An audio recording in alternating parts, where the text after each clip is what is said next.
Hello and welcome to a look at Fire and Ice from Graftgold, a game that was released by Renegade, in which you play the role of, I was about to call him Wild E. Coyote, but that's probably not the same character. Cool Coyote, whatever you call it, who has to navigate several different lands, because it's the same world, in order to help a dude called Glem to prevent his arch nemesis enemy Sutan from reviving. Sutan apparently was a big nasty bad guy, and the initial capture of him was at the cost of an entire solar system. So when he manages to escape, because of course a bad guy has to escape, or wouldn't be much of a game. Well, probably still would be a game, but there wouldn't be much plot, and games needs plots, we know that. Anyway, he managed to escape and finds his way to Earth for some bizarre reason. Glem, who was originally responsible for his capture, has finally tracked him down, and this time he has decided with himself that going into elemental battle would not be overly positive for the inhabitants of Earth. So instead of going in direct confrontation with Sutan, he's looking for an appropriate hero. Humans are dismissed because they are dumb and clumsy, walruses are too slow, and he finds flaws with basically everything he comes into. Then purely by chance he comes past an igloo where you can hear music, and that leads to Cool Coyote becoming his tool to recapture Sutan. That is the plot in broad strokes. Cool Coyote can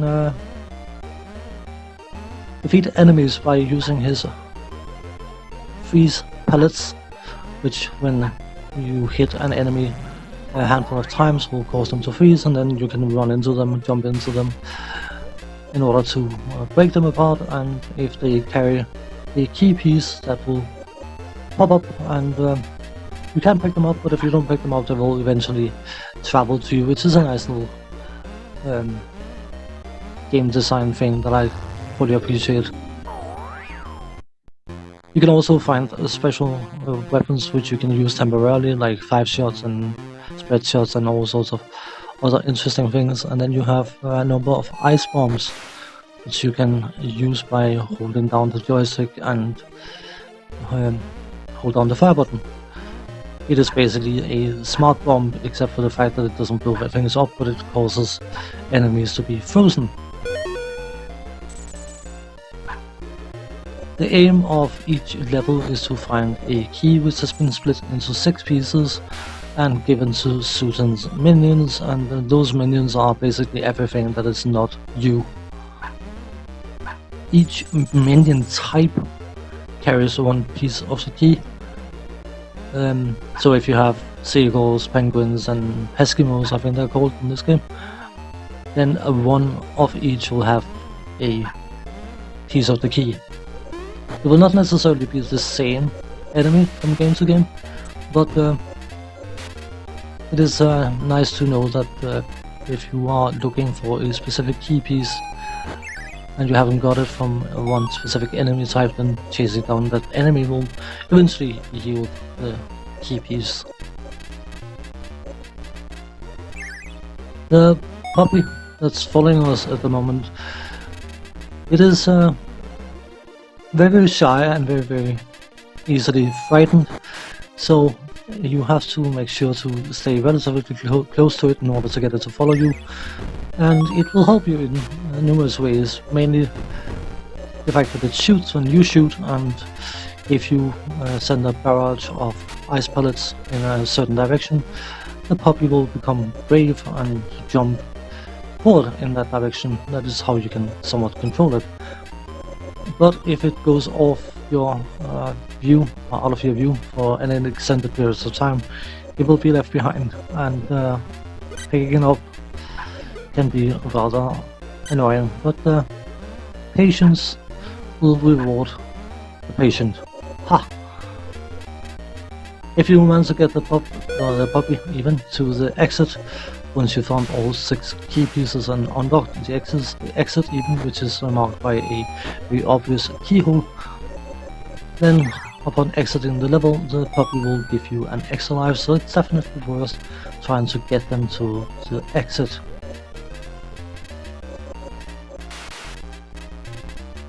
It's of course also the aim of the level to find the key, get to the exit. It is relatively easy to just get the key, depending on who's carrying the key pieces, because you can find that one enemy you have no idea where it is will contain one of the key pieces, meaning that sometimes you are forced to explore the entire level in order to find the final key piece, but you can also be very lucky and find all 6 key pieces very early and head straight for the exit if that's what you want to do. There's quite a bit of exploration you can do if you want to, but you are somewhat on a timer. In the top left corner there is a marker that will indicate the day-night cycle, and after the 7 days the wizard will grow impatient and start firing stuff at you. So at that point it's probably wise to gather the key and head for the exit immediately, or if you already got the key then just head for the exit and finish the level. From a graphical point of view, I think it's undeniable that this game looks very pretty. It is nice looking without being over the top. The animation quality is decent for a game of this type or this age, and everything looks like it's been drawn with a certain amount of passion and care for making it look cutesy without being overly cutesy.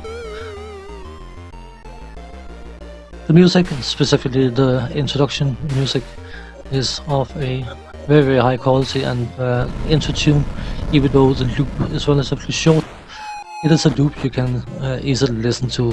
I can at least easily listen to for continuous loops without being bored with it or tired of it in any way, shape or form. Sound effects are very fitting for the game and very clear and of a very high quality, and I have to admit the sound effect of picking up a key piece is one of my all-time favorite sound effects ever. That cling sound is very distinct, and yeah, it just got a certain volume to it. Not volume as in loud. This, I think it's called. Whatever. Sorry. But it feels like it's a rich sound, and I quite like rich sounds.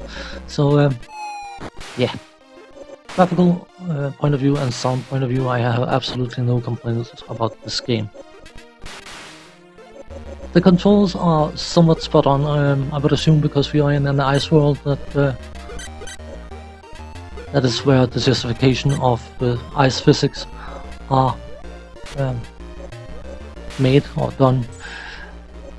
But I never got past this world, so I don't know whether it's whether it's something that actually persists through the other worlds. But if it isn't, then it's definitely a bit of a frustration point. But if it is, then it's just something to do with learning the level and beating it and moving on and not having the ice physics issue. But as I said, I have no idea whether it's something that persists.